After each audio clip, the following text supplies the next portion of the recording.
এক গ্রামে এক কৃষক ছিল। সে প্রতিদিন চাষ করা যেত।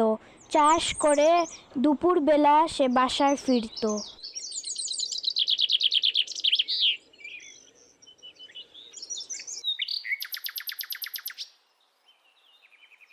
সারাদিন চাষ করে এখন আমি আমার বাসায় গিয়ে বিশ্রাম নিমু। কৃষকের এক ভাই ছিল, তার নাম ছিল কবির। সে বেকার ছিল, সে কোনো কাজকর্ম করতো না, সারাদিন বন্ধুদের সঙ্গে আড্ডা দিত।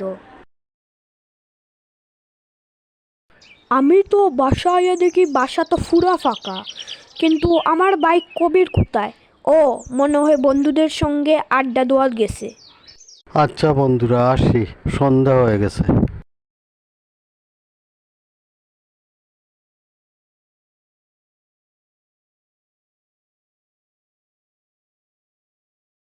কি রে, আজকে বন্ধুদের সাথে কি কি করলি? তোমাকে বলা লাগবো নাকি? তে আমাকে বলবি না, তে কাকে বলবি? যা হাত মুখ ধুয়ে আস। এইভাবে তাদের দিনগুলো কেটে গেল।